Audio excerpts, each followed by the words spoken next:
ஓம் நாராயணः பரோ வியக்தாத் அண்டமவ்யக்தசம்பவம் அண்டஸ்யாந்தஸ்த்விமே லோகாः சப்தத்வீபாச்ச மேதினி. ஸ்ரீமத் பகவத்கீதை இரண்டாவது அத்தியாயம், ஸ்லோகம் 64-65. ராகத்வேஷவியுக்தைஸ்து விஷயானிந்திரியைश्चरन् ஆத்மவஷ்யைர்விதேயாத்மா பிரசாதமதிகச்சதி. பிரசாதே சர்வதுக்கானாம் ஹானிரஸ்யோபஜாயதே பிரசன்னசேதசோ ஹ்யாஷு புத்திः பர்யவதிஷ்டதே.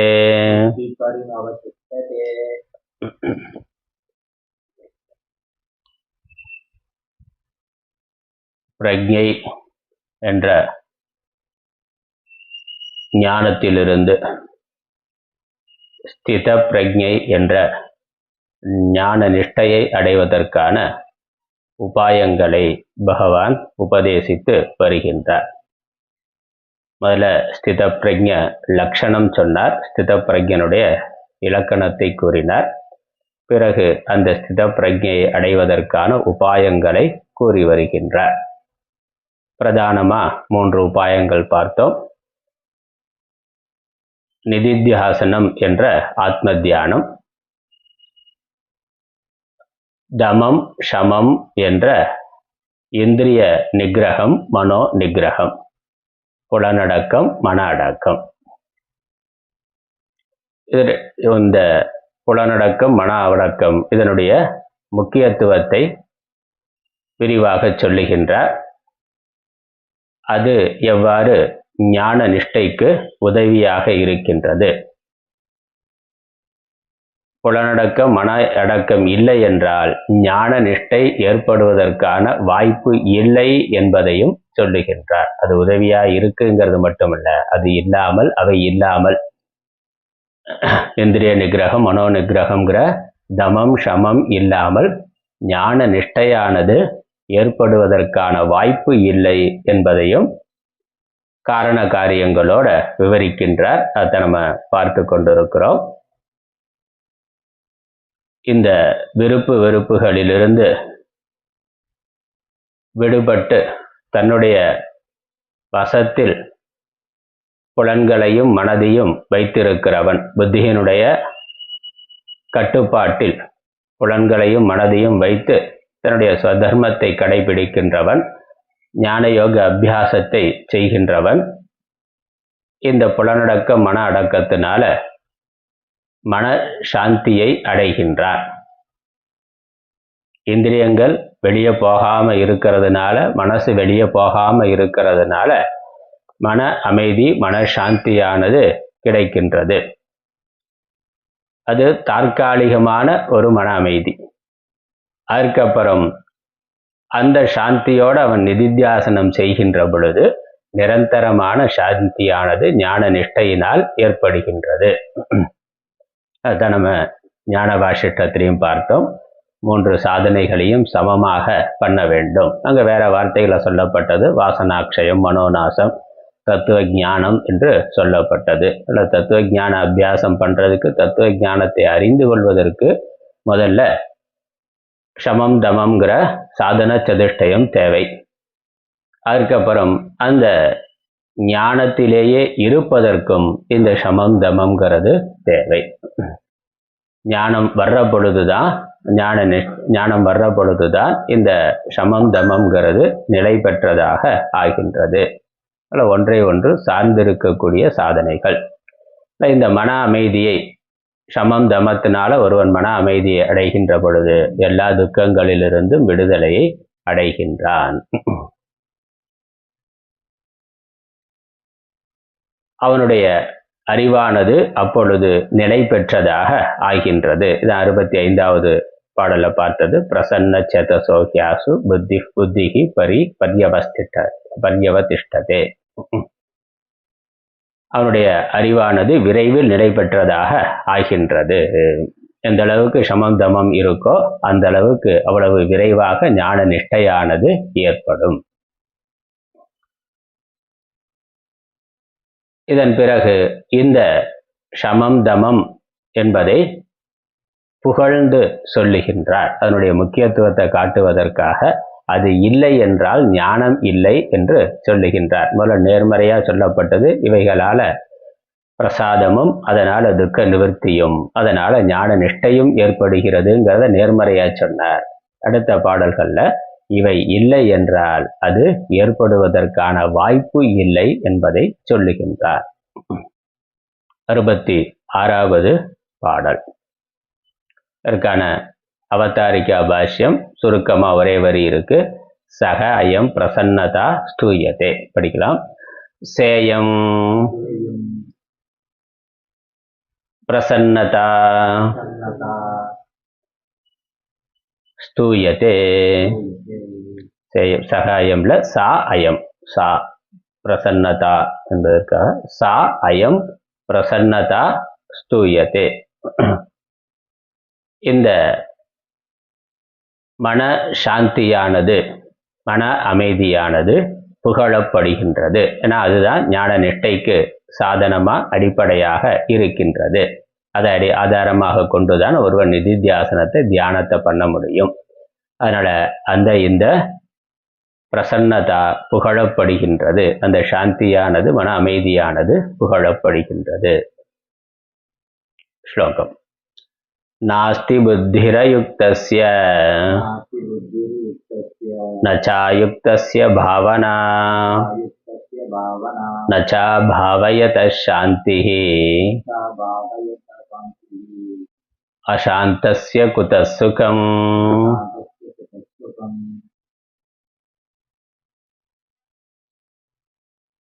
நாஸ்தி புத்திரயுக்தஸ்ய நச்சாயுக்தஸ்ய பாவனா நச்சா பாவயதः சாந்திः அசாந்தஸ்ய குதः சுகம்.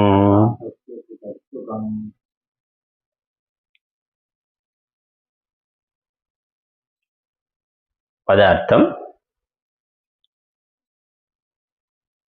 அயுக்தஸ்ய புத்திஹி ந அஸ்தி. நாஸ்திங்கிறத ந அஸ்தி. புத்திஹி அயுக்தஸ்ய, அயுக்தஸ்ய மேல போட்டுக்கணும். அயுக்தஸ்ய புத்திஹி ந அஸ்தி. அயுக்தஸ்ய பாவனா ந, பாவனா ந அஸ்தி. அதுக்கப்புறம் 3வது அடுத்த நிலை அபாவயதः சாந்திஹி ந ச, ந ச. அசாந்தஸ்ய சுகம் குதஹ. 4 வாக்கியம்.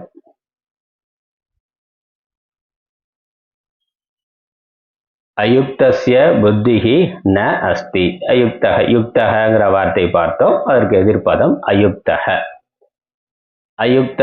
அயுக்தமான மனதை உடையவன், உடையவனுடைய. அயுக்தஸ்ய, அயுக்தஹ அப்படின்னாக்க மன அமைதியை, மன அடக்கத்தை அடையாதவன், புலனடக்கம் மன அடக்கம் இல்லாதவனுக்கு அயுக்தகன்னு பேர். அவைகள் இருக்கிறவனுக்கு யுக்தகன்னு பேர் பொருந்தியவன். இல்லாதவன் அயுக்தன், மன அடக்கம் இல்லாதவன். அவனுடைய, அவனுக்கு என்ற அர்த்தம். புத்திஹி நாஸ்தி, அவனுக்கு புத்தியானது இல்லை. புத்தியானது இல்லைன்னா இங்க ஆத்ம ஞானமானது இல்லை. புத்திங்கிறது ஆத்ம ஞானம். ஆத்ம ஞானமானது அவனுக்கு இல்லை. மன சமம் தமம், மன அடக்கம் புலனடக்கம் இல்லாதவனுக்கு ஞானமானது இல்லை. அதுக்கப்புறம் அயுக்தஸ்ய பாவனாச்ச ந.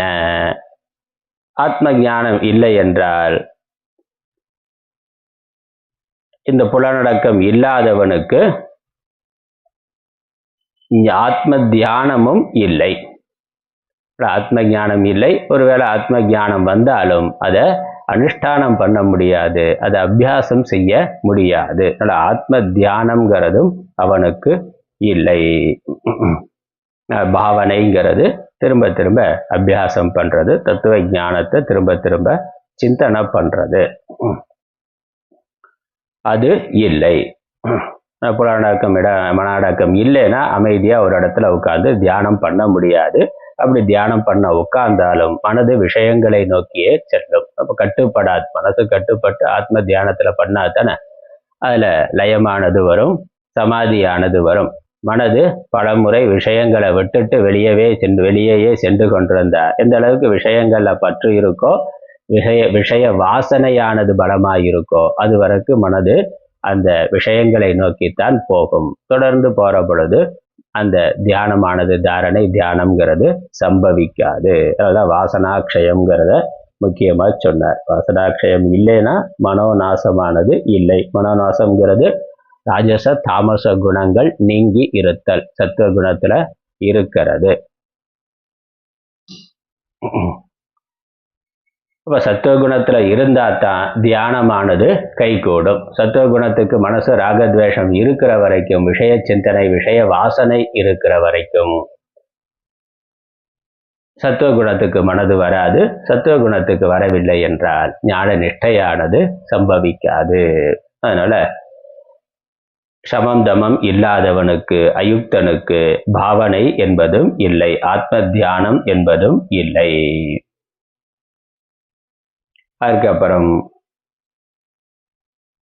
அபாவயதக, அப்படி ஆத்ம தியானம் இல்லை என்றால் சாந்தி ந,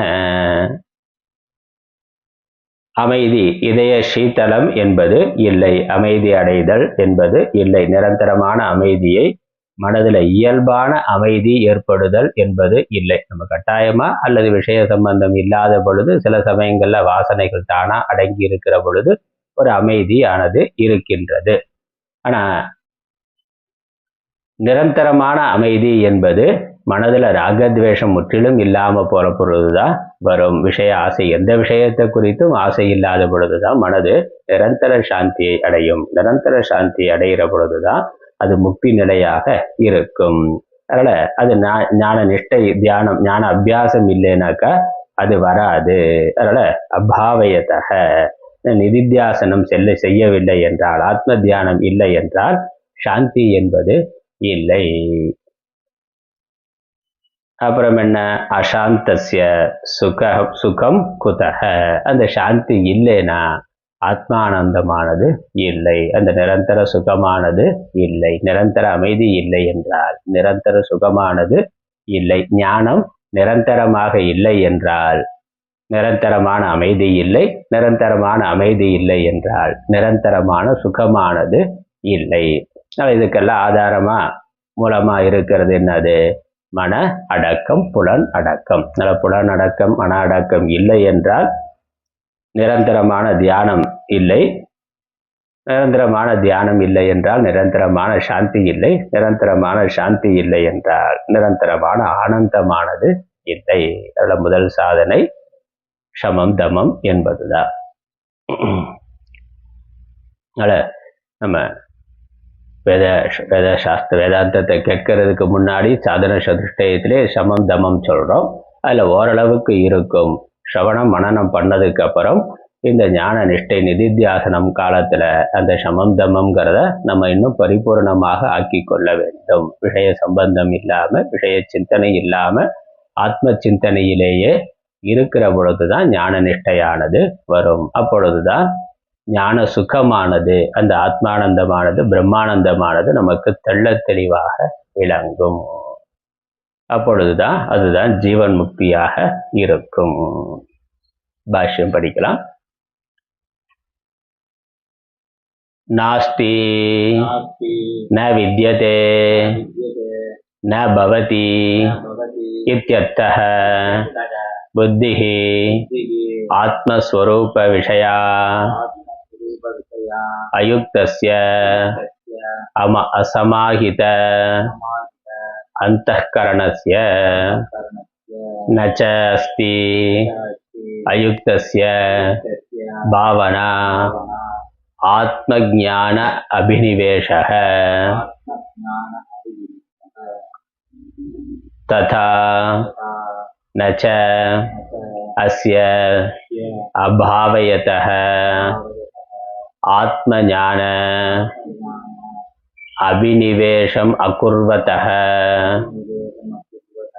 शान्तिः उपशमः अशान्तस्य कुतः सुखम् इंद्रियाणां की विषय सेवा तृष्णातः निवृत्तिः या तत् सुखं न विषय विषया तृष्णा दुःखमेव हि सा न तृष्णायां सत्यां सुखस्य गन्धमात्रम् अभ्युपपद्यते इत्यर्थः।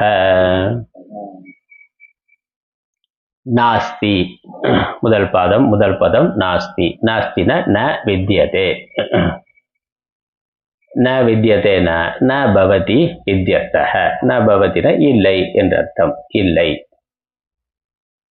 என்ன இல்லை? புத்திஹி. அடுத்த பதம் புத்திஹினா எதை குறித்த புத்தி? ஆத்மஸ்வரூப விஷயா புத்திஹி. ஆத்மஸ்வரூபத்தை குறித்த புத்தி, ஆத்ம ஞானம் என்ற அர்த்தம். புத்திங்கிறது இங்க ஆத்ம ஞானம், ஆத்மாவை குறித்த புத்தி, தான் யார் என்பதை விஷயமாக கொண்ட அறிவு, அந்த ஞானம் ஆத்ம ஞானம். அயுக்தஸ்ய. அயுக்தஸ்யனா அசமாஹித அந்தఃகரணஸ்ய. சமாதானத்தை அடையாத மனதை உடையவனுக்கு. புலனடக்கம், மன அடக்கம், மன ஒருமுகப்பாடு இல்லாத மனதை உடையவனுக்கு ஆத்ம ஞானமானது இல்லை. ஆத்ம ஞானமானது வராது.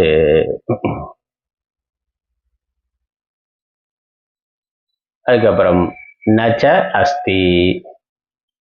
அயுக்தஸ்ய அது அயுக்தனுக்கு. பாவனா எதுல பாவனா? ஆத்ம ஞான அபினிவேஷக. பாவனான என்ன அர்த்தம்? ஆத்ம ஞான அபினிவேஷம். ஆத்ம ஞானத்துல ஈடுபாடு, திரும்ப திரும்ப திரும்ப அது அபியாசம் பண்றது. என்னோட பற்றுதல் அபினிவேஷம். அபினிவேஷம்னா பற்றுதல் என்ற அர்த்தம். பற்றுதல்னா ஈடுபாடு, அதை தொடர்ந்து சிந்தனை செய்தல், அதையே மனது பற்றி கொள்ளுதல், பற்றி கொண்டு இருத்தல் என்று அதையே தொடர்ந்து பாவித்தல் என்பது இல்லை. அதனால ந அஸ்தி. ந அஸ்திங்கிறத பின்னாடி போட்டுக்கொள்ளணும். அயுக்தஸ்ய பாவனா ஆத்ம ஞான அபினிவேஷக நச்ச அஸ்தி. அது இல்லை. அதனால ஆத்ம ஞானம் இல்லை. அப்புறம் சமந்தமம் இல்லைனா ஆத்ம ஞான அபியாசமும் இல்லை. ததா அப்படியே நச்ச அஸ்ய அபாவயத்தக. அஸ்யன யார்? இந்த பாவனை இல்லாதவனுக்கு. அதனால பாவனை பண்றவன், பாவனை பண்ண முடியாதவன், பாவனை இல்லாதவன், ஆத்ம ஞான தியானம் அபியாசம் இல்லாதவனுக்கு ஆத்ம ஞான அபினிவேஷம் அகுர்வதக. அதனால அபாவயத்தகன என்ன அர்த்தம்? ஆத்ம ஞான அபினிவேஷம் அகுர்வதக. ஆத்ம ஞானத்தை பற்றி கொண்டு இல்லாதவனுக்கு. அந்த அகண்டாகார விருத்தி ஞானமானது அபியாசம் செய்ய முடியாதவனுக்கு. அகுர்வதகனா செய்ய முடியவில்லை. அதற்கு மனது சக்தியற்றதாக இருக்கிறது, அல்லது சக்தியுடையதாக இல்லை. அபியாசம் பண்றதுக்கு, பாவனை பண்றதுக்கு, தொடர்ந்து இடைவிடாமல் சிந்தனை செய்வதற்கு சக்தியற்ற மனது. அதனால அந்த அபியாசம் இல்லாதவன். சாந்திஹி. சாந்தினா உபசமக. உபசமம்னா என்னது? சாந்தி. சாந்தினா உபசமம். உபசமம்னா என்னன்னா சாந்தி. சாந்திங்கிறது நமக்கு தெளிவா புரியுது. நன்ற இதய சீதம் நம்ம இதுல ஞான வசிஷ்டத்துல பார்த்து கொண்டு இருக்கிறோம். அதையா சொன்னார், இதய சீதளம். மனது குளிர்ந்து இருத்தல், மனது ஆறி இருத்தல், மனது அடங்கி இருத்தல்.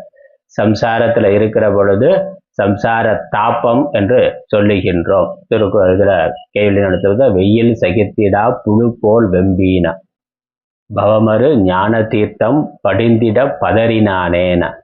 மனக்கொதிப்பு உள்ள கொதிப்பானது ராகத்வேஷம் இருக்கிற பொழுது இருக்கின்றது, அது இல்லாத பொழுது மனது குளிர்ந்து இருக்கின்றது, அடங்கி இருக்கின்றது, சாந்தமாக இருக்கின்றது. அதான் உபசமம். அந்த உபசமம் இல்லை என்றால் அசாந்தஸ்ய குதஹ சுகம், சாந்தி இல்லாதவனுக்கு சுகம் இல்லை. எப்படி சுகம்னா எப்படி சுகம் வரும்? சாந்தி இல்லாதவனுக்கு சுகமானது எங்கிருந்து வரும், எப்படி வரும்? விளக்கம் கொடுக்கிறார். இந்திரியாணாம் ஹி விஷய சேவா திருஷ்ணாதஹ நிவர்த்திஹி யா தத்து சுகம். சுகம்னா என்னன்னா இந்திரியானாம் நிவர்த்திஹி, இந்திரியங்கள் நிவர்த்தி ஆகிறது தான் சுகம். இதுல இருந்து விஷயங்களுக்கு, விஷய திருஷ்ணையிலிருந்து. அதனால விஷய சேவா திருஷ்ணா திருஷ்ணாதக, அந்த விஷய சேவை திருஷ்ணையிலிருந்து இந்திரியங்கள் நிவர்த்தி அடைகிறது என்பதுதான் சுகம். இந்திரியங்களை விஷயங்களை நான் அனுபவிக்கணுங்கிற ஆசை, அதுல இருந்து மனசு விடுபடுறது தான் சுகம். அது இருக்கிற வரைக்கும் சுகம் இல்லை. ஏன்னா அதான் தாபம். அது புறத்தை நோக்கியே செலுத்துகின்றது, விஷயங்களை நோக்கியே தூண்டுகின்றது. அந்த தாபம் இருக்கிற வரைக்கும் சுகமானது இல்லை. இந்த ஆத்ம சுகமானது வெளிப்படாது.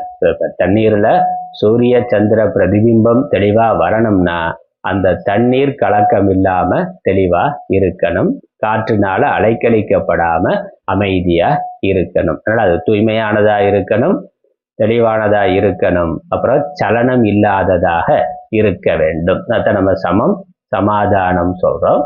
கலக்கம் இல்லாம இருக்கிறது, மனது விஷய சிந்தனை இல்லாம இருக்கிறது சமம், அப்புறம் தெளிவா இருக்கிறது சமாதானம். அந்த ரெண்டும் இருக்கிற பொழுதுதான் அந்த சூரிய சந்திர பிரதிபிம்பம் அந்த நீர்ல தெளிவா வருகின்றது.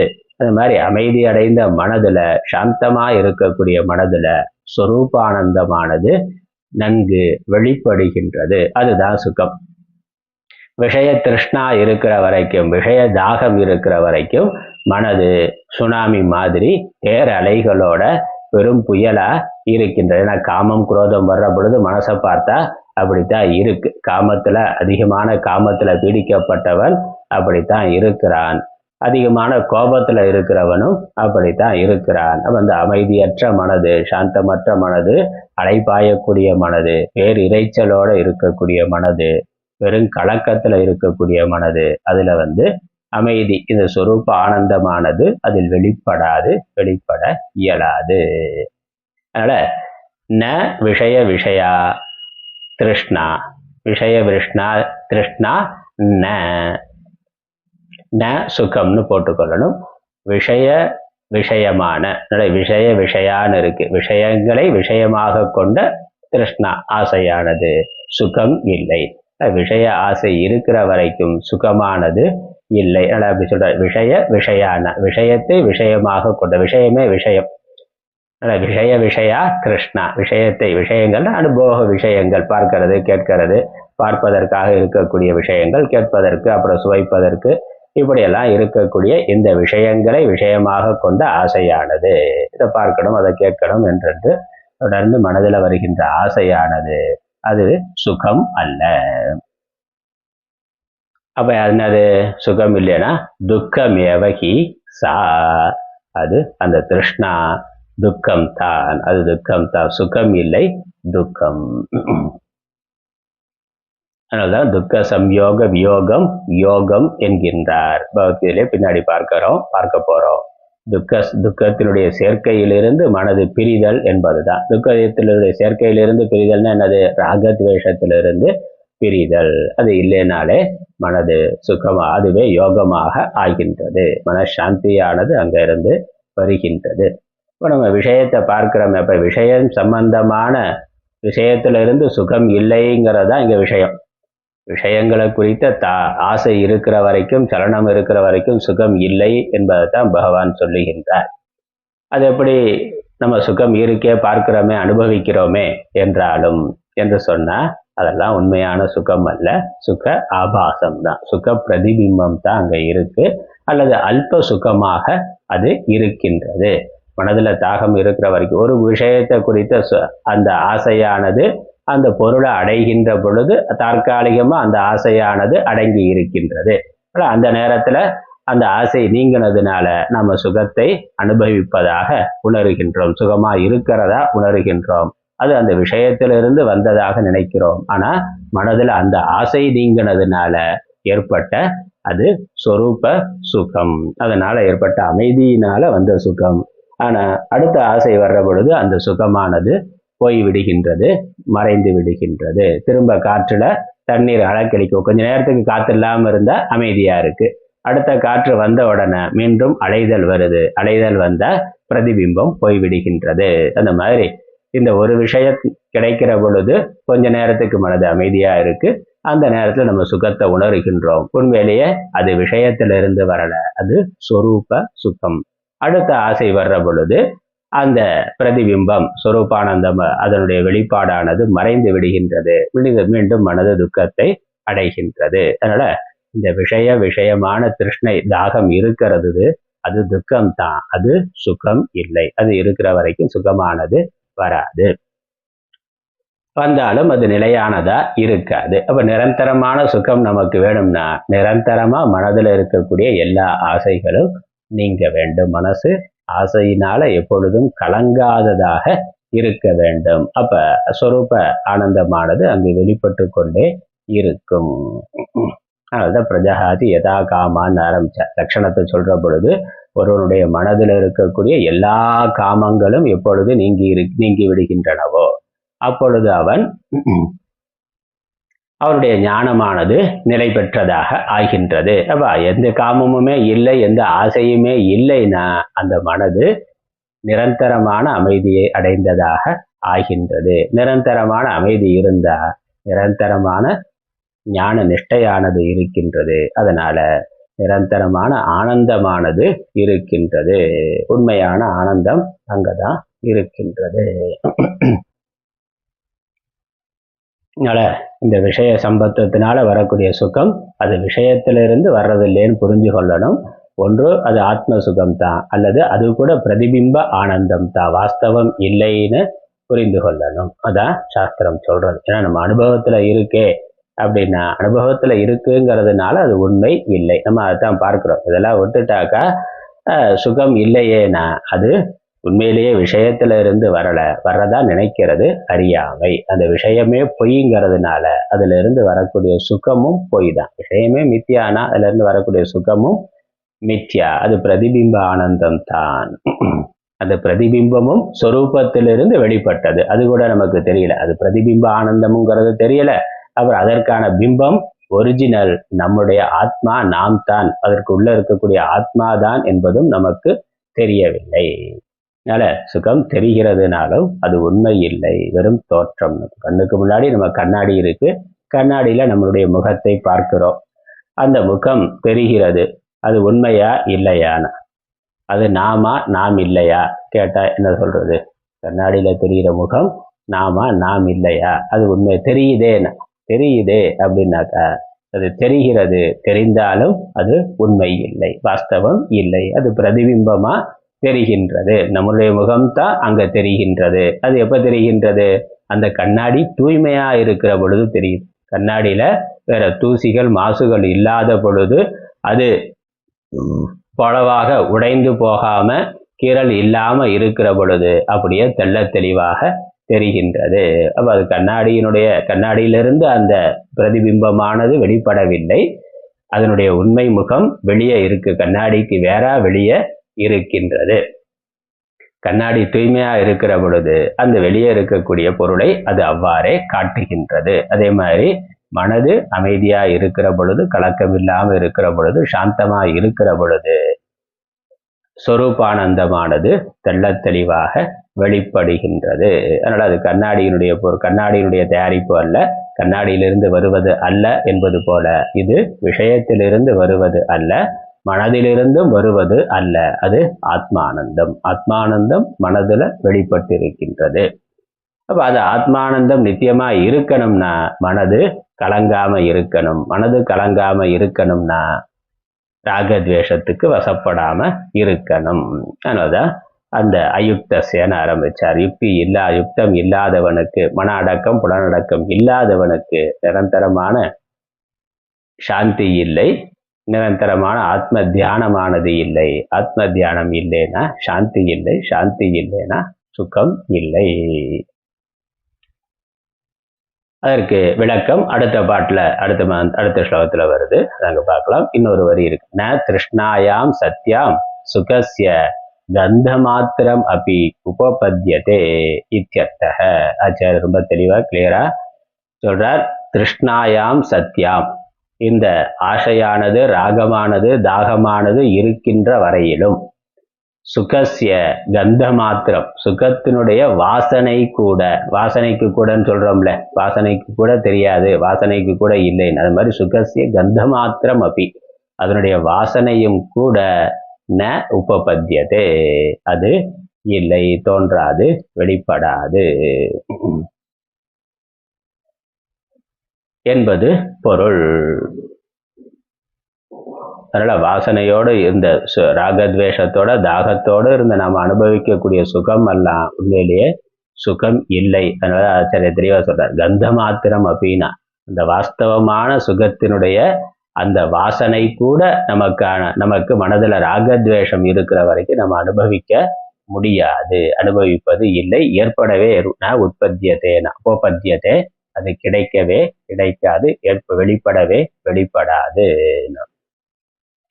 அப்ப என்னது, இதெல்லாம் சுக ஆபாசம் தான். கண்ணாடியில எவ்வளவு அந்த கண்ணாடி எவ்வளவுதான் தெளிவா இருந்து அதுல நம்மளுடைய பிரதிபிம்பம் இருந்தாலும் அது உண்மை இல்லை, அது பிரதிபிம்பம் தான், அது உண்மையான முகம் இல்லையே, அது பிரதிபிம்பம் தான். இந்த மாதிரி மனசு வழியா அனுபவிக்கக்கூடிய ஆனந்தம் எல்லாமே பிரதிபிம்பம் தான், வாஸ்தவமான ஆனந்தம் இல்லை.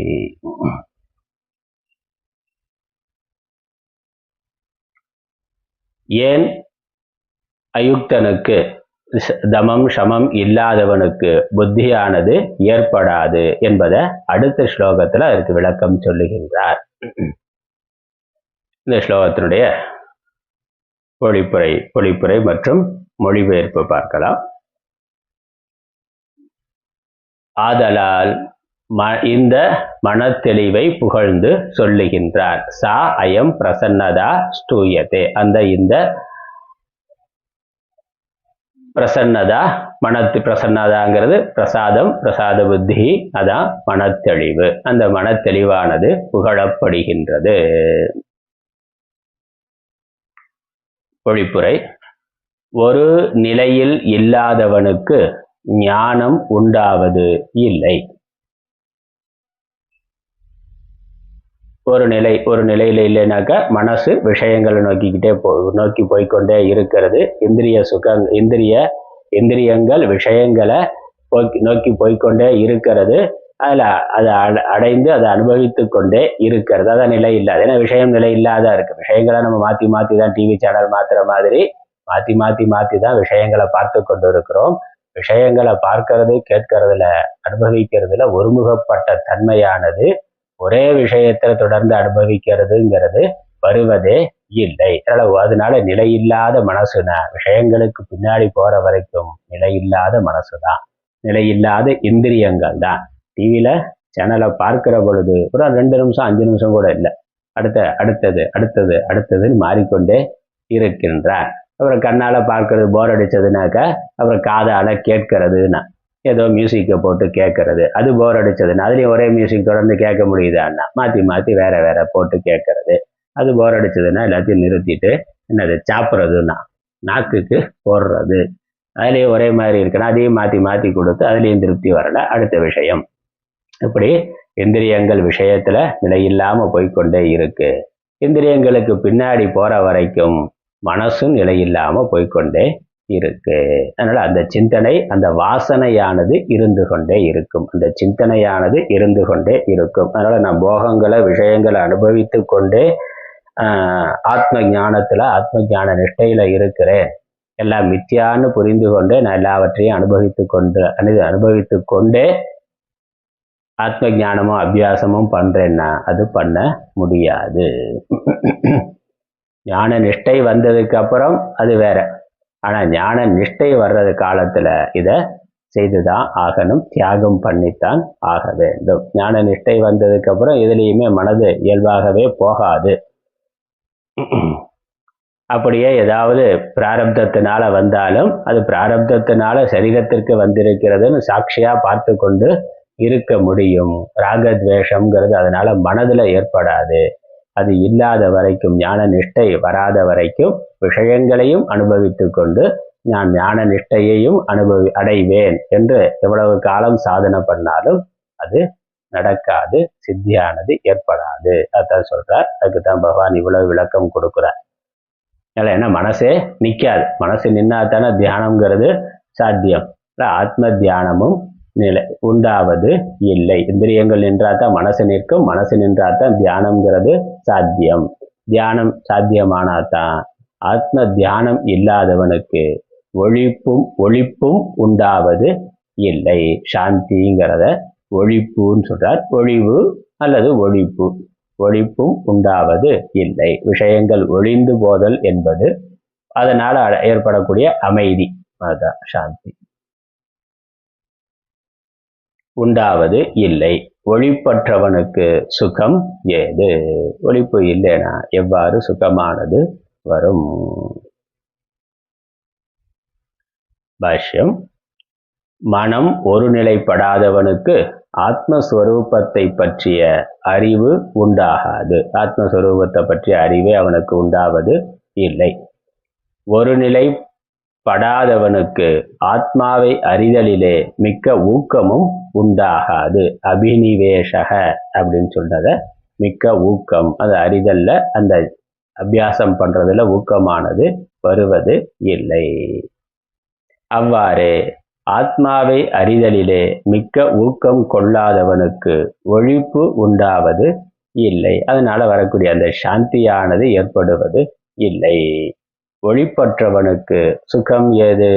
அது இல்லைன்னா, சாந்தி இல்லைன்னா சுகமானது, அந்த ஆத்ம சுகமானது எப்படி வரும்? இந்திரியங்கள் விஷய நிகழ்ச்சியில் உள்ள ஆசையினின்றும் நீங்குதல் அன்றோ சுகமாவது. சுகம்னா என்னன்னா, விஷயத்திலிருந்து, விஷயங்களுடைய ஆசைகளிலிருந்து மனது விலகுதல். விஷயங்களுடைய ஆசையிலிருந்து மனசு விலகணும்னா முதல்ல விஷயம் விலகணும். புறத்துல விஷயங்களை அனுபவிக்கிறத விளக்கணும். அப்புறம் மனதுல அதை குறித்த ஆசைகளை விளக்க வேண்டும். விஷய நிகழ்ச்சியில் உள்ள ஆசை நின்று மனது நீங்குதல் என்பதுதான் சுகம். யாதனின் நீங்கியான் நோதல் அதனின் இல. இதுல இருந்தெல்லாம் நம்ம விலகுறோமோ அதுல இருந்து வரக்கூடிய துக்கம் இல்லை. துக்கம் இல்லைன்னா என்னது? துக்கம் இல்லாத பொழுது சொரூப சுகமானது அங்கே இருக்கும். ஆறா இயற்கை அவா நீப்பின் அந்நிலையே பேரா இயற்கை தரும். ஆசை நீங்கினா அது சொரூபமான சுகத்தை கொடுக்கும். விஷயங்களை பற்றிய ஆசை சுகம் அன்று. விஷயங்களை பற்றிய ஆசையானது அது சுகம் இல்லை. அதனால சுகம்னு நம்ம நினைக்கிறோம், உண்மையிலே அது ஒரு மோகம் தான். உண்மையிலே அது சுகம் இல்லை, ஒரு மோகம் தான். அதனால் சின்ன சின்ன ஆசைனா, சின்ன சின்ன ஆசையாக இருந்தாலும் சரி, பெரிய பெரிய ஆசையாக இருந்தாலும் சரி, அதை அடையிறதுனாலேயோ அனுபவிக்கிறதுனாலேயோ சுகமானது இல்லை. அது துன்பமே அன்றோ, அது துன்பம்தான். ஆசையுள்ள இடத்து சுகத்தின் நாற்ற மாத்திரமும் உண்டாகாது என்பது பொருள். சுகத்தின் வாசனை கூட, வாசனைங்கிறத தமிழ் வார்த்தை நாற்றம். நாற்றம்னா பொதுவா நம்ம கெட்டது அப்படின்னு துர்நாற்றத்தை நாற்றம் நினைத்து கொண்டு இருக்கிறோம். சாதாரணமா நாற்றம்னா வாசனைன்னு அர்த்தம், அவ்வளவுதான். சுபவாசனைன்னு தான் அர்த்தம். துர்நாற்றம்னா தான் கெட்ட வாசனை. நல்ல வாசனைக்கு வெறும் நாற்றம்னா வாசனை, அதாவது நல்ல வாசனைன்னு அர்த்தம். வாசனைனாக்க நல்ல வாசனை, சுகந்தம். நாற்றம்ங்கிறதுக்கு சுகந்தம்னு அர்த்தம். அப்புறம் துர்கந்தம் அப்படிங்கிறத துர்நாற்றம் அப்படின்னு தமிழ்ல பயன்படுத்துறோம். துர்நாற்றம் அடிக்கிறது அப்படின்னாக்க அப்ப அது கெட்ட வாசனைங்கிறத குறிக்குது. அப்ப வெறும் நாற்றம்னா என்னது? நல்ல வாசனைங்கிற அர்த்தம் தான். அதனால அது இங்க கந்த மாத்திரம்னு சொல்றாரு. அந்த கந்தம்ங்கிறதுக்கு தான் தமிழ்ல நாற்றம் என்று அர்த்தம். அந்த சுகத்தின் நாற்ற மாத்திரமும் உபபத்தியத்தை. அப்ப பொருள் இல்லைன்னா கூட அங்க வாசனையானது இருக்கும்.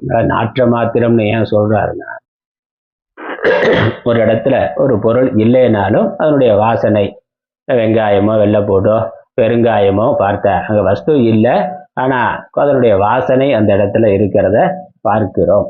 அதனால அந்த வாசனை கூட இருக்காதுன்னா அப்ப வஸ்துவும் இல்லை, வாசனையும் இல்லை. அதனால கந்த மாத்திரம் அப்படி பேருக்கு கூட சொல்றோம்ல, பேருக்கு கூட அது வாசனைக்கு கூட அவனுக்கு அது படிப்பறிவே கிடையாதுன்னா, படிப்பறிவு வாசனையே கிடையாதுங்கிறதெல்லாம் பயன்படுத்துறோம்.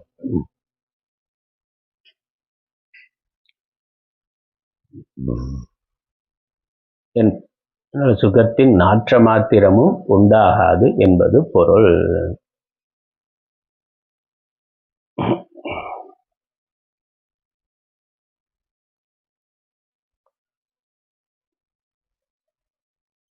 அடுத்த ஸ்லோகத்துக்கான அவதாரிக்கை.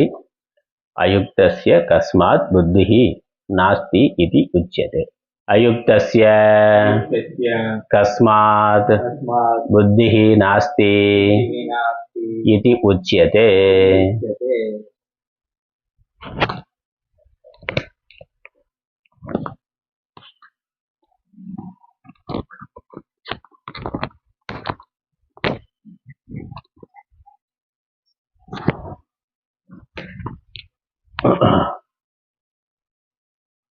இந்திரியாணாம் ஹி சரதாம் யன்மனோனு விதீயதே ததஸ்ய ஹரதி பிரஜ்ஞாம் வாயுர்நாம விமம்பசி. இந்திரியாணாம் ஹி சரதாம் யன்மனோனு விதீயதே ததஸ்ய ஹரதி பிரஜ்ஞாம் வாயுர்நாவமிவம்பசி.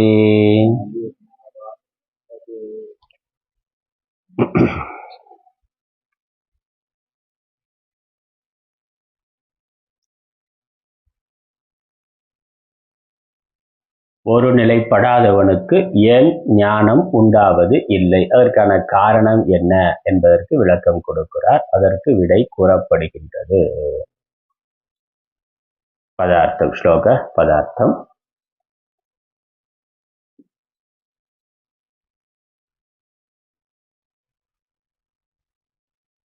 சரதாம் இந்திரியாணாம் யத் மனக அனுவிதீயதே தத் அஸ்ய பிரஜ்ஞாம் அம்பசி நாவம் வாயுகு இவ ஹரதி. இந்திரியாணாம் ஹி சரதாம். ஹி என்றால் யஸ்மாத் என்ற அர்த்தம். ஏனெனில், ஏன் அவனுக்கு புத்தி வராது என்று கேட்டால் அதற்கான விளக்கம் இது என்று கேட்டு. சரதாம் இந்திரியானாம், விஷயங்களை நோக்கி செல்லுகின்ற, விஷயங்களையே பார்த்து கொண்டிருக்கின்ற, அனுபவிக்கணும்னு அது பின்னாடியே போய்கொண்டு இருக்கக்கூடிய சரதாம் இந்திரியானாம். அந்த இந்திரியங்களை பின்னாடி எது மனக அனுவிதீயதே, அந்த இந்திரியங்களை அனுசரித்து எந்த மனமானது செல்லுகின்றதோ, அதனால இந்திரியங்கள் இவனை எடுத்துட்டு போகுது, இந்திரியங்களுக்கு பின்னாடி மனசு போகின்றது. சும்மா உட்கார்ந்துருக்கு, ரெண்டுமே ஒண்ணுக்கு ஒண்ணு தொடர்புடையது. ஒண்ணு இந்திரியம் மனசு எடுத்துட்டு போகும், இல்ல மனசு இந்திரியங்களை எடுத்துட்டு போகும், ரெண்டுமே நடக்கும். சும்மா உட்கார்ந்து இருக்கிற பொழுது மனசு ஏற்கனவே அனுபவித்த விஷயங்களை குறித்து நினைத்து அதிலிருந்து கிடைத்த சுகத்தை நினைவுக்கு கொண்டு வரும். அது வந்த உடனே என்ன பண்ணுவான், திரும்ப நம்ம அதை அனுபவிக்கலாமே, நான் திரும்ப சரியா அந்த சாயந்தரம் 4 மணிக்கு அங்கே போண்டா போடுவோம், போய் சாப்பிட்டு வரலாமே. நான் அப்படின்னது வாசனை, நேற்று சாப்பிட்டது இன்னைக்கு நினைவுக்கு வருது. இந்த நேரத்துக்கு அங்கே போனால், அந்த கடைக்கு போனால் அங்கே அது சூடா சுவையா கிடைக்கும் அப்படின்னு மனது ஏற்கனவே அனுபவித்த சுக விஷயத்தை நினைவுபடுத்தி அந்த வாசனையினால தூண்டுகின்றது, ராகத்வேஷத்தை ஏற்படுத்துகின்றது. அது இந்திரியங்களை அந்த விஷயத்தை நோக்கி போக செய்கின்றது. அது அப்படியும் நடக்கும். அதுக்கப்புறம் இந்த மனசு அமைதியா இருந்தாலும் ரோட்ல போய் கொண்டு இருக்கிற பொழுது கண்ணு அந்த விஷயத்தை பார்த்த உடனே அப்படியே கால் பின்னாடி போயிடும், மனசு பின்னாடி போய்விடும். இந்திரியங்கள் முன்னாடி போய் அதற்கு பின்னாடி மனதும் போகும். விஷயம் பார்க்காத வரைக்கும் நினைவு வராம இருக்கு.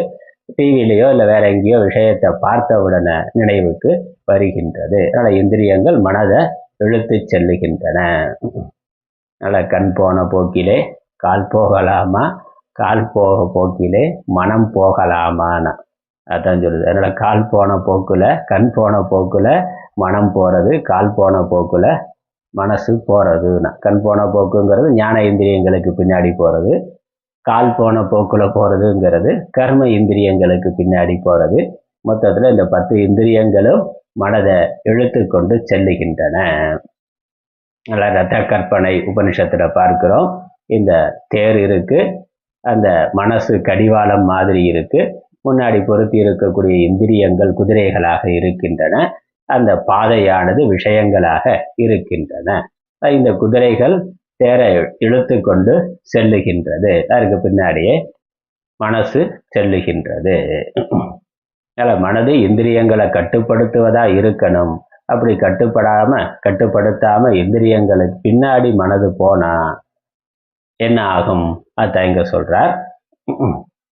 எது மனக அனுவிதீயத்தே, இந்திரிய விஷயங்களுக்கு பின்னாடியே எந்த மனதானது சென்று கொண்டிருக்கின்றதோ, விதவிதமா பார்க்கணும், கேட்கணும், சுவைக்கணும், அனுபவிக்கணும், சாப்பிடணும் என்று உலகத்தை நோக்கியே போக விஷயங்களை நோக்கியே போய்கொண்டு இருத்தல்.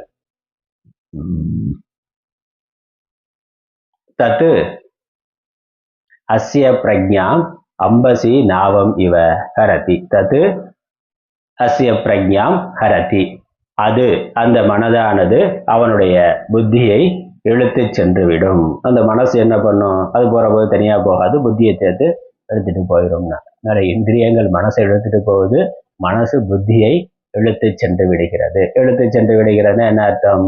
இவன் எந்த தியானம் பண்ணணும் நினைச்சானோ, எந்த ஆத்ம விஷயத்தை சிந்தனை பண்ணணும்னு புத்தி சங்கல்பம் பண்ணி இருந்ததோ அதை விட்டுட்டு அந்த விஷயங்களை குறித்து நினைக்க ஆரம்பித்து விடும். மனதை எந்த விஷயத்தை நோக்கி இழுக்குதோ அந்த விஷயங்களை எப்படி அடையிறது, எப்படி சம்பாதிக்கிறது, அதை எப்படி தக்க வைத்துக் கொள்றது என்று அதற்கு திட்டமிட தொடங்கிவிடும் புத்தியானது. புத்தி மனசுக்கு பின்னாடி சென்றுவிடும். அந்த மனதானது அந்த பிரஜையை, விவேகத்தை ஹரத்தி இழுத்து கொண்டு போய்விடுகிறது. எது மாதிரி? அம்பசி நாவம் வாயுகு இவ. அம்பசிங்கிறது ஜலம், ஜலம்ங்கிறது இங்க சமுத்திர ஜலம். சமுத்திரத்துல ஒரு கப்பலானது சமுத்திரத்துல மிதந்து கொண்டிருக்கின்றது. ஒரு பலமான காற்று வீசுகின்ற பொழுது அந்த கப்பலை ஒருவன் இயக்குகிறான். அவன் போறதுக்குன்னு அவனுக்குன்னு ஒரு லட்சியம் இருக்கு. அந்த கப்பலை அவன் எந்த கரையில எங்க போய் கரையேற்றணும் அப்படிங்கிற தெளிவோட போய் கொண்டிருக்கிறான். ஒரு பலமான ஒரு காற்று, சுரை காற்றோ புயல் காற்றோ வீசுகிற பொழுது அது அவனுடைய பாதையிலிருந்து, கப்பல் போக வேண்டிய பாதையிலிருந்து மாற்றி அதை வேறு எங்கோ இழுத்து சென்று விடுகின்றது. அது மாதிரி இவனுடைய லட்சியத்தில இருந்து அதை இந்த உலகத்தை நோக்கி, விஷயங்களை நோக்கி மனதானது புத்தியை இழுத்து சென்று விடும், திசை திருப்பி விடும். அப்ப ஞான நிஷ்டைக்கான அபியாசத்தை விட்டுட்டு விஷய நிஷ்டைக்கு போயிடுவான், விஷய சிந்தனைக்கு போய்விடுவான். விஷய சிந்தனையே மனதில் ஓடிக்கொண்டிருக்கும். ஆகவே இந்த இந்திரிய நிகிரகமானது முக்கியமானது. அதுக்குதான் சொல்றார், எப்படி அது புத்தி இல்லாம போறதுன்னா இருக்கிற புத்தியும் போய் விடுகிறது. முதல்ல ஏதோ ஒரு புண்ணியத்தினால சத்சங்கம் கிடைச்சது, குரு கிடைச்சாது, பாடம் கேட்டாரு, கொஞ்ச நாள் போய் கொண்டு இருந்தது. திடீர்னு ஏதோ ஒரு விஷயத்துக்கு பின்னாடி மயங்கி அதுக்கு பின்னாடியே போயிடுறான். அப்புறம் வேதாந்தம் கேட்கறது போச்சு, கேட்டு கொஞ்சம் நஞ்சம் இருந்த அறிவும் போய் விடுகிறது. அதுக்கப்புறம் 10 வருஷத்துக்கு அப்புறம் தான் திரும்ப ஞாபகத்துக்கு வருது, எப்பயோ கேட்டோமே போனோமே அப்படிங்கிறது நினைவுக்கு வருகின்றது. அதனால அப்படி சன்னியாசியா ஆகியிருப்பவர்கள் கூட வாழ்க்கை பாதை மாறி போய் விடுகிறார்கள்ங்கிறத பார்க்கிறோம். அது விஷயங்க. அதனால சன்னியாசியா இருந்து விஷய சம்பந்தம் வர்றதுனால வரக்கூடிய ஆபத்து அது. சன்னியாசிக்கு அப்படின்னு சொல்றபோது இல்லறத்துல இருக்கிறவர்களுக்கும் அந்த ஆபத்தானது இருக்கின்றது பார்க்கிறோம். ஆதீனங்களா இருக்கிறார்கள், மடாதிபதியா இருக்கிறார்னா எல்லாத்தையும் விட்டுட்டு ஒரு சன்னியாசியா தீட்சையெல்லாம் வாங்கி கொண்டு ஒரு பெரிய மடத்துக்கு பொறுப்பாக இருக்கிறார். ஆனால் ஏதோ ஒரு காற்று வந்து இந்த மனதை இழுத்து கொண்டு போய்விட்டது, ஏதோ ஒன்று. அப்போ என்னது அப்படி போய் விடுகிறது. அதனால் விஷய சம்பந்தம் அதிகமாக வர்ற பொழுது நம்ம அறியாமல் அது இழுத்து சென்று விடும். அதனால் போக விஷயங்கள் நானா தேடி போகல, அதுவா வருது, நான் அனுபவிக்கிறேன்னா. அதனால் நம்மளை தேடி போகிற அளவுக்கெல்லாம் இல்லை, கட்டுப்பாடாக தான் இருக்கிறோம். ஆனால் விதிப்படி அதுவாக தேடி வருது, அதனால நான் அதை அனுபவித்து கொள்ளுகிறேன் நினைத்தாலும் கொஞ்ச நாளில் அது பின்னாடி இழுத்துட்டு போய்விடும். பாஷ்யம் படிச்சிடலாம்.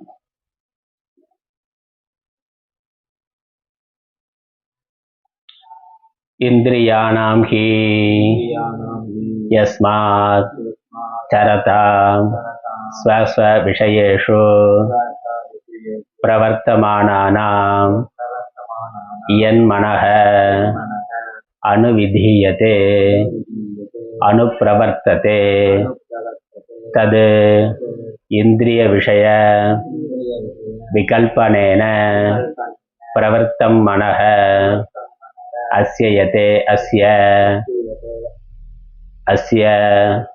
யதேஹே கரதி பிரஜ்ஞாம் ஆத்மானாத்ம விவேகஜாம் நாசயதி.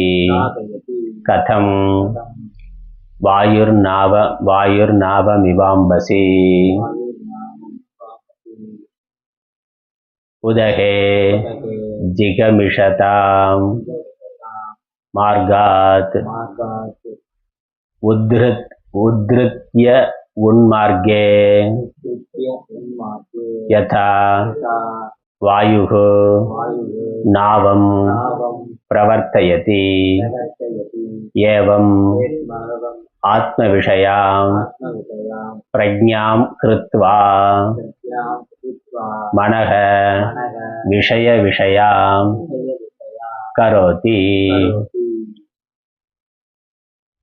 இந்திரியானாம்ங்கிறதுக்கு ஆச்சாரியர் விளக்கம் எழுதலை, ஆனால் தொடர்ந்து நம்ம அதை பற்றி பார்த்து கொண்டு இருக்கிறோம். சொல்ல வேண்டிய அவசியம் இல்லை, நமக்கு தெரியும். புலன்களை, கர்ம இந்திரியங்கள், ஞான இந்திரியங்களை. ஹி என்ற யஸ்மாத், ஏனென்றால்ங்கிறது சென்ற ஸ்லோகத்தில் சொல்லப்பட்ட விஷயத்துக்கு கேத்து சொல்றது. இந்த அயுக்தனுக்கு புத்தியானது ஏற்படுவது இல்லை, ஏனென்றால் என்று.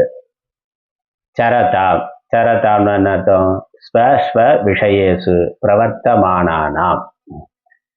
இந்திரியானாம்ங்கிறத பின்னாடி போட்டுக்கொள்ளணும். ஸ்வஸ்வ விஷயேஷு பிரவர்த்தமானானாம் இந்திரியானாம், தன் விஷயங்களில் பிரவர்த்திக்கின்ற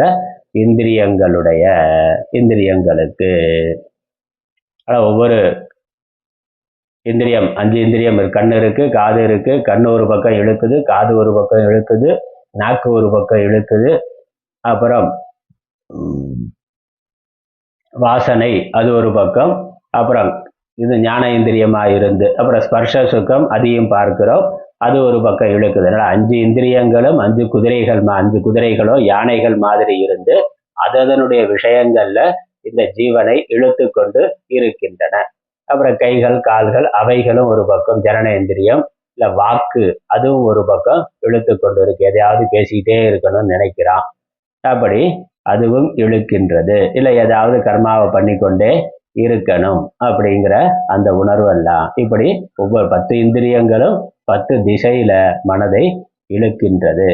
இழுத்து இந்திரியங்களை, அந்தந்த விஷயங்கள் அந்தந்த இந்திரியங்களை அதனுடைய பாதையில இழுத்து கொண்டிருக்கின்றன. என் மனக அப்படி இழுக்கிற பொழுது எந்த மனமானது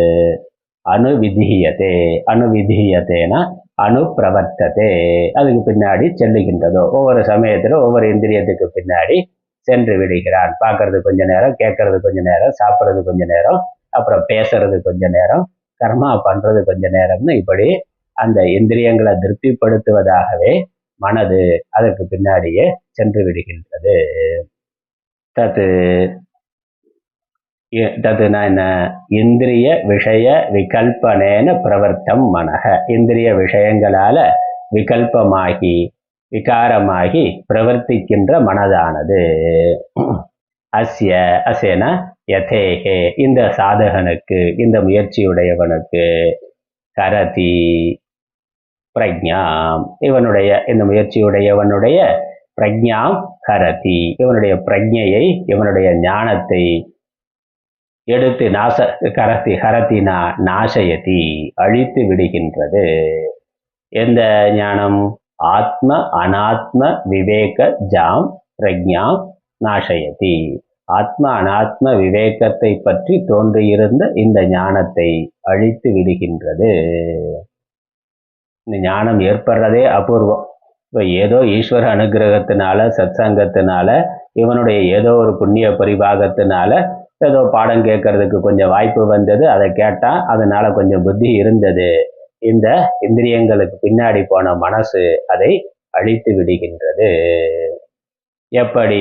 எது மாதிரினா வாயுகு நாவம் இவ அம்பசி உதகேன ஜலத்தில் ஜிகமிஷதாம் மார்காத் தான் செல்ல விரும்புகின்ற அந்த மார்க்கத்திலிருந்து எந்த பாதையில இந்த இலக்கு அவனுடைய இலக்கை கொண்டு செல்லுகின்ற மார்க்கம் இருக்கே, பாதை இருக்கே, மேப் வச்சிருக்கிறார் தெளிவா, அவன்கிட்ட மேப் இருக்கு. அந்த பாதையிலிருந்து தான் அடைய ஜிகமிஷதாம்னா அடைய விரும்புகின்ற, மார்காத்னா பாதையிலிருந்து, உத்திருத்திய அதிலிருந்து இழுத்து,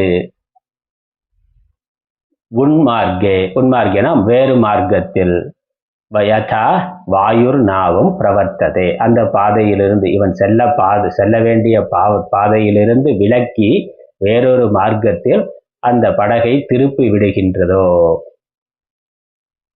செல்லச் செய்கின்றதோ. ஏவம் ஆத்ம விஷயம் இவ்வாறு ஆத்ம விஷயமான ஆத்ம விஷயத்திலேயே பிரவர்த்தித்திருந்த புத்தியை, ஆத்ம விஷயத்தை குறித்து சம்பாதித்து வைத்திருந்த ஞானத்தை கிருத்வா அபகரித்து மனக விஷயாம் கரோதி விஷயங்களை விஷயமாக ஆக்குகின்றது, விஷயங்களையே சிந்திக்க செய்கின்றது. ஆகவே தஸ்மாத் அதனால அடுத்த பாட்டுல சொல்றார், ஆகவே இந்திரியங்களை ஒருவன் அடக்க வேண்டும், எல்லா விதங்களிலும் புலன்களையும் மனதையும் கட்டுப்படுத்த வேண்டும். என்னுடைய அர்த்தத்தை பார்த்து முடிக்கலாம். ஒரு நிலைப்படாதவனுக்கு ஏன் ஞானம் உண்டாவதில்லை என்பது அதற்கு விடை கூறப்படுகின்றது.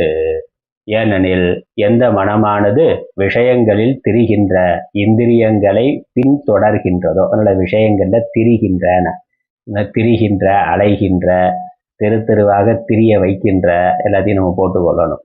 இல்லை சேனலாக டிவியில் இல்லை வாட்ஸ்அப்பில் ஃபேஸ்புக்கில் அப்படியே மாற்றி மாற்றி போய்கிட்டே இருக்கிறான். அதனால் ஒரு காலத்தில் வெளியே போய் திரியறது இருந்தது, இப்போ வீட்டுக்குள்ளே உட்காந்துக்கிட்டே உலகமெல்லாம் தெரிஞ்சுக்கிட்டு இருக்கிறான்.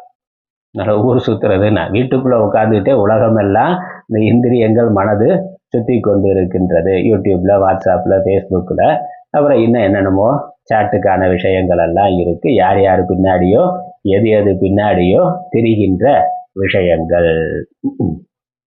இல்லை சாப்பாட்டுக்காக ஒரு காலத்தில் தேடி போனால் இப்போ அதுவும் என்னன்னா எல்லாம் ஃபிங்கர் டிப்பில், எல்லாம் ஃபோனில் ஆப்பில் இருக்குது.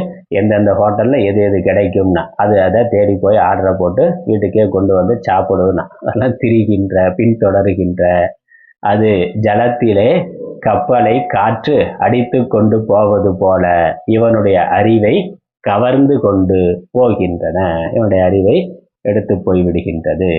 ஏனெனில் பாஷ்யம் அந்த ஹி யஸ்மாத்ங்கிறதுக்கு ஏனெனில் தம் விஷயங்களில் செல்லுகின்ற இந்திரியங்களை எந்த மனம் பின்பற்றுகின்றதோ அது, அதாவது இந்திரிய விஷயங்களை ஆராய்ந்து கொண்டு சென்ற மனமானது, அந்த விஷயங்களை இருக்கக்கூடிய அந்த விஷயத்தை எப்படி சம்பாதிக்கிறது, அதில் இருக்கக்கூடிய நன்மை, அதனால அது பின்னாடியே அதையே சிந்தித்து கொண்டு இருக்கக்கூடிய மனது ஆத்ம அனாத்மாக்களின் ஆராய்ச்சியால் வருவதான இந்த யதியின் அறிவை அழிக்கின்றது.